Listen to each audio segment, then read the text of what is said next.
Take out the papers and the trash, or you don't get no spending cash. If you don't scrub that kitchen floor, you ain't gonna rock and roll no more. Yakety yak! Don't talk back. Just finished cleaning up your room. Hey, Bob Nolan here with Thought Provokers. The art of listening can include listening even while you're talking. Because listening doesn't only happen with your ears. Perceiving is an aspect of listening. I'll try to explain. Do you ever find yourself in a conversation that's supposed to be a conversation? It's not a conversation? That is, you're listening to a monologue instead of engaging in a dialogue. There is a very highly technical term for that to which you are listening. Now, listen carefully. This is highly technical. It's called blah, blah, blah, blah, blah, blah, blah. Yes, sometimes persons just go on and on and on and on, even from one subject to another, never seeming to take a breath or pause. And especially if you're in their physical presence, you feel pressured to appear interested.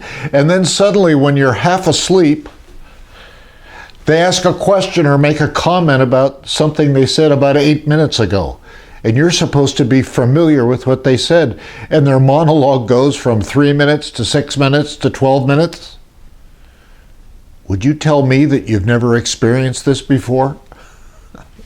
You might be one of those few persons who are blessed as well as cursed with a personality that is a magnet for these kinds of blah, blah, blah folks. Somehow a person you may not even know very well feels safe to be vulnerable and download their stuff with you. Maybe it's your facial expression. Maybe it's your body language, your kind countenance. For whatever reason, the climate of your life, I remember the New Agers used to call it your aura, somehow the climate of your persona invites downloads, long downloads. A person giving a long monologue might later think that they had a great conversation, but it was a monologue, not a dialogue. This can be quite irritating and boring, but maybe there's a purpose in it. Well, just to say, watch out now, your magnetism for such long downloads may be a gift from heaven. Even though you want to scream, shut up. Some long-winders just talk because that's what they do. But some folks may need the listening ear that you provide. But now, this is about the likes of yourself and myself. I'll make a bold speculation. I'll bet that you don't want to be one of those blah, blah, blah, blah, blah people. I know I don't. Yeah, right. And yet I know I'm capable of it. And I've probably done it, but not been self-aware enough to realize I had done it. So this is just a few little helpful hints to avoid boring people to death.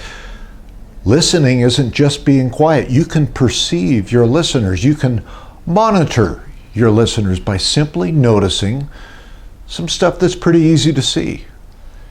So this is about actually physically being with people. Just some stuff of which to be aware. Obviously, it's a bit different if you're on the phone, like this poor guy. First, eye contact is the first thing to go when you are losing your audience. Your friend may not move a muscle, but you notice his eyes start to wander just a bit. Then her eyes might not just wander, but actually roll to the top of her head. Next, she may move her head and begin to look around. You are losing her fast. Then the body language starts, shuffling his feet, sitting in his chair, moving around, looking at everything in the room except you. And if you just keep talking, you have moved into monologue mode. I was listening to one of those radio talk show guys the other day in the car. Somebody called in and said, Mr. Smith, "What's your secret for being on the radio and getting people to listen to you?" He said, "Well, besides all the legal and technical issues, there's just one simple answer. You have to be interesting."